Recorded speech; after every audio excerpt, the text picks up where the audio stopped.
أعوذ بالله من الشيطان الرجيم.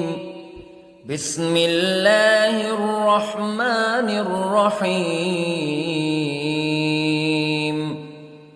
الرحمن علم القرآن خلق الإنسان علمه البيان. الشمس والقمر بحسبان والنجم والشجر يسجدان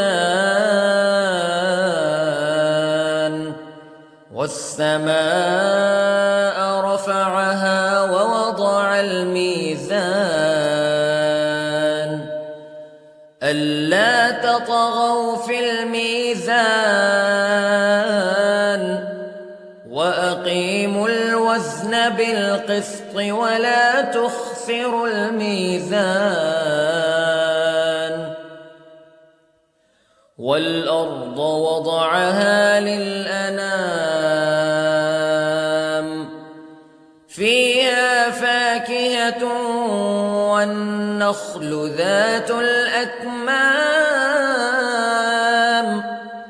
والحب ذو العصف والريحان فبأي آلاء ربكما تكذبان.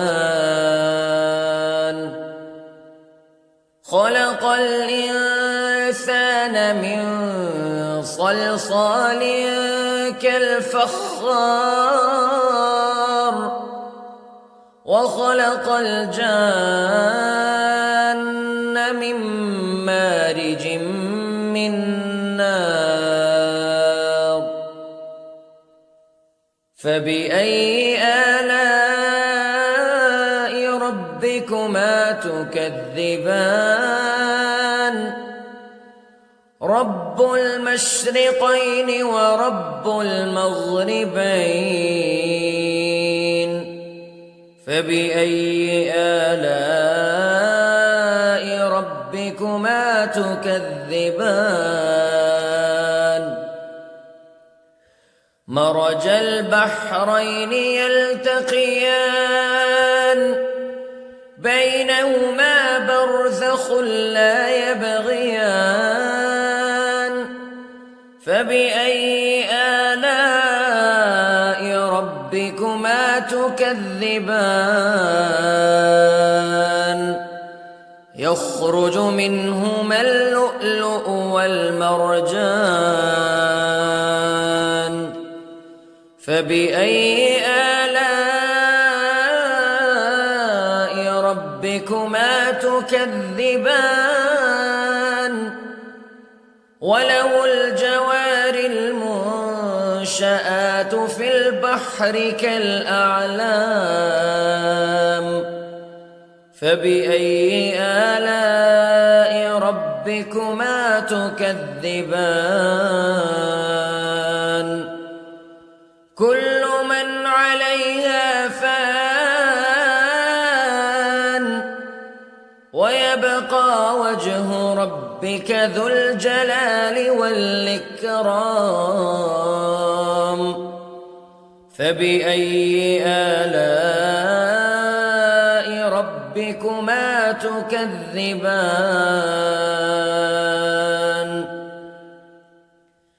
يسأله من في السماوات والأرض كل يوم هو في شأن فبأي آلاء ربكما تكذبان. سنفرغ لكم أيها الثقلان فبأي آلاء ربكما تكذبان.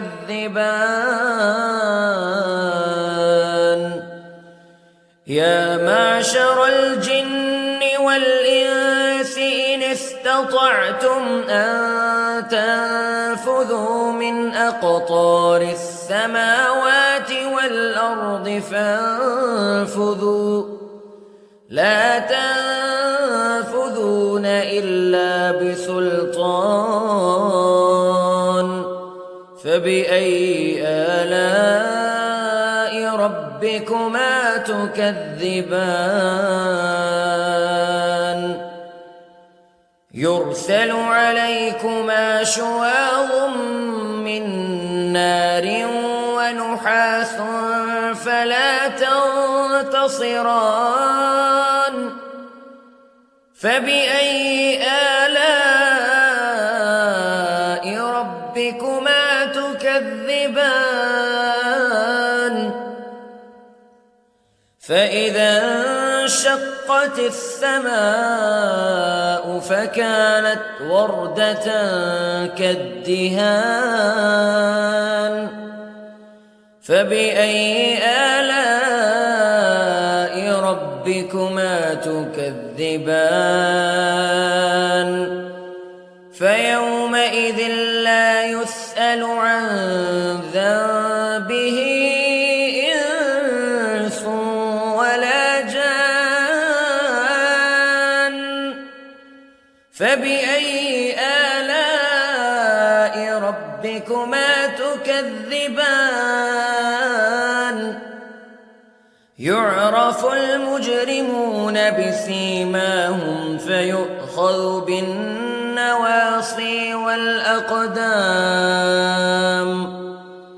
فبأي آلاء ربكما تكذبان هذه جهنم التي يكذب بها المجرمون يطوفون بينها وبين حميم آن فبأي آلاء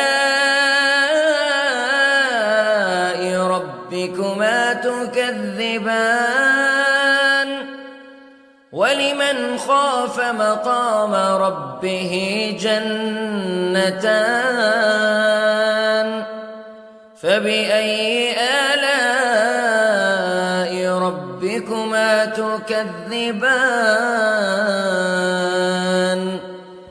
ذواتا أفنان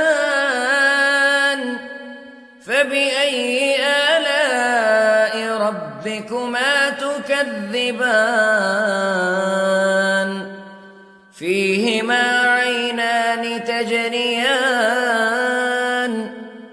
فبأي آلاء ربكما تكذبان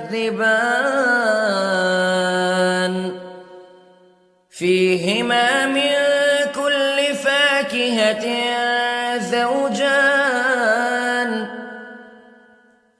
فبأي آلاء ربكما تكذبان متكئين على فرش بطائنها من استبرق وجنى الجنتين دان فبأي آلاء ربكما تكذبان فيهن قاصرات الطرف لم يطمثهن إنس قبلهم ولا جان فبأي آلاء ربكما تكذبان كأنهن الياقوت والمرجان فبأي آلاء ربكما تكذبان هل جزاء الإحسان إلا الإحسان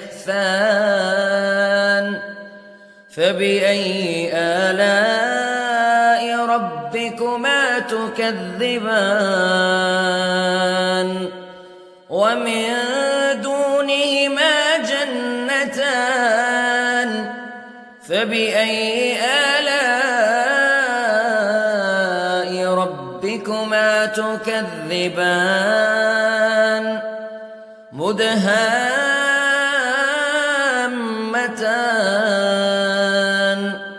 فبأي آلاء ربكما تكذبان